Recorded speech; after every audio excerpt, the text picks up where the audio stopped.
I show you how deep the rabbit hole goes. Like you, be strong to hold the powers of the sun. Listen to Pavarotti. Can I be your superhero? Hello, welcome to The Revealing. I'm your host, Pavarotti, and I'm here to discuss the Idaho 4 case. This goes out to the Brian Kohberger defense team, and I believe we can wrap up the investigation into the leaks in a very swift manner. Because you see, sometimes when people have other people around them, they want to impress them.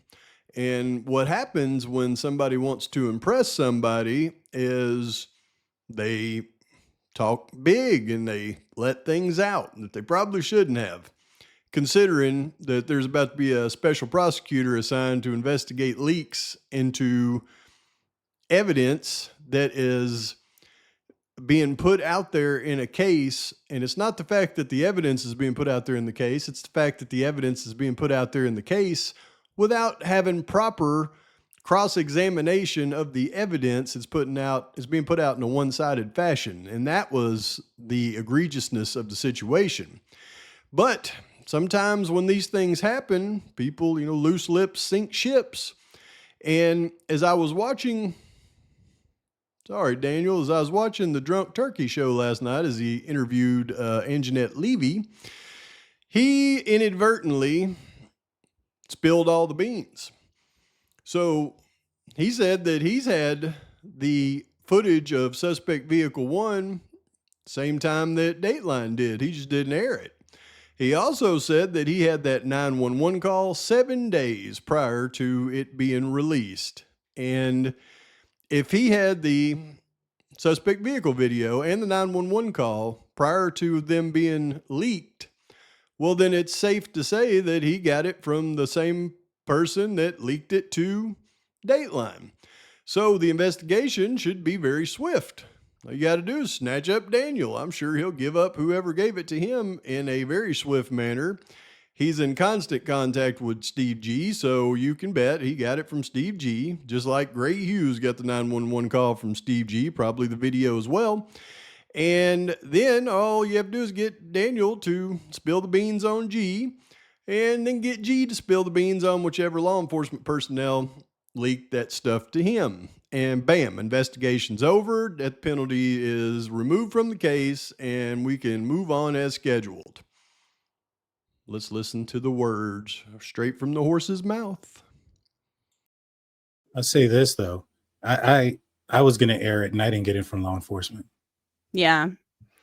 Well, so Neither of the 911 call. Somebody then gave it to somebody then. So, that's interesting that you have it and it was aired on Dateline and you still haven't aired it. I made promises I wouldn't. Yeah. Mm-hmm. And then the non-dissemination. Well, then Hitler came down on the Dateline, and one of the reasons was because specifically that video. And so I decided that, it was best not to air that. To side on the air of caution. So then somebody who's not law enforcement that has possession of that video, and so maybe that's fine, whatever. But yeah, I mean, that would be the clearest images those would be the clearest images we would see of that footage.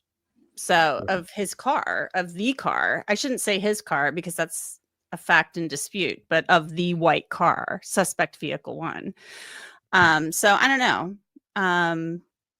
Yeah, I had the 911 call too. Go ahead. Yeah, I had the 911 call also for about 7 days or so before I aired it, and also the same thing, out of respect and also out of the people that I know as well. I don't want to, disrespect anything that they, when they were comfortable with it going out, they were comfortable. And then it was twofold. It was when they were comfortable.